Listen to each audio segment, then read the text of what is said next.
Видео тақырыбы ринит, оның түрлері және емі, баланың мұрнын қалай тазалаймыз және қандай дәрілік препараттар қолданамыз. Ринит дегеніміз бұл мұрынның шырышты қабатының қабынуы. Пайда болу себебіне байланысты жіктеледі. Вирусты ринит, аллергиялық ринит, вазомоторлы және медикаментозды. Риниттің вирусты түрін қалай білеміз?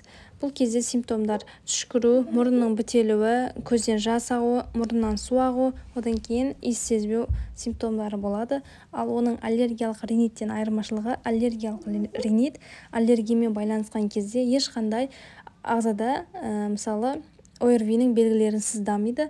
Ал вирусты ринит кезінде мұрыннан су ағумен қатар тамақ ауырсыну, тамақтың қызаруы, құрғақ жөтел, сол белгілер қосылып жүреді.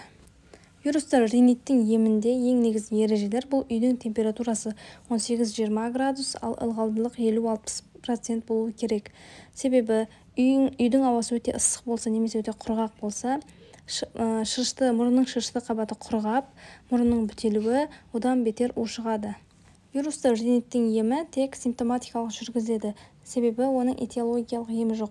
Этиологиялық емі дегеніміз сол ауруды тудырып тұрған вирусты жоятын дәрілік препарат жоқ. Себебі ондай дәрілер эффективтілігі дәлелденбеген, себебі оны тек бір вирус емес, мысалы неше түрлі вирус тудыруы мүмкін. Ал сіз оны қандай вирус тудырып тұрғанын білмейсіз. Сол үшін вирусқа қарсы препараттардың беруін керегі жоқ, себебі олардың жаңа айтқандай эффективтігі дәлелденбеген. Мысалы анаферон бар, виферон, сол сияқты дәрілер, эргоферон, олардың ешқайсысы вирусы ринит кезінде немесе ОРВИ кезінде пайдаланылмайды.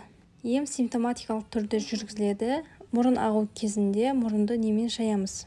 Мұрыннан су ағып жатқан кезде жаңа туылған балаларда мұрынды физраствормен немесе аквалор беби капля түрінде 3-4 реттен 3-4 тамшыдан тамызып тазалап отырамыз. Ал 1 жастан асқан балаларға аквалор беби мягкий душ деген спрей түрінде бар. Оны 3-4 реттен 2 дозада пайдаланамыз. Ал 2 жастан асқан балаларда аквамарис норм 3-4 реттен спрей түрінде 1-2 дозада қолданылады. Бұлар изотониялық ерітінділер деп айтылады, және бұлар мұрыннан су ағу кезінде қолданылады. Ал гипертониялық ерітінділер бұл насморк кезінде, мұрын бітелу кезінде қолданамыз. Олардың құрамында тұз көбірек болады. Олардан аквамарис стронг және аквамарис экстрасильный түрі бар. Аквамарис стронг спрей түрінде 1 жастан асқандарға және үлкендерге күніне 3-4 реттен қолдануға болады. Ал 1 жастан кіші балаларға синамарин беби 3-4 тамшыдан бір күні 4 ретке дейін пайдалануға болады. Гипертониялық ерітінділерді пайдаланған кезде де мұрында дем алу жақсармаса, мұрын тарылу болып, бала дем алмай қиналса немесе үлкен адам дем алуға қиналса, онда тамыр тарылтқыш препараттар қолданылады. Бұлардың дозасы және проценті суретте көрсетілгендей болуы керек міндетті түрде. Егер одан артық қолданса, мысалы 3 күннен артық қолданған кезде, бұл дәрілерге тәуелділік туындайды. Яғни бұл дәрілерсіз адам өзі еркін дем ала алмай қалады. Сол үшін бұларды 3 күннен артық қолдануға болмайды.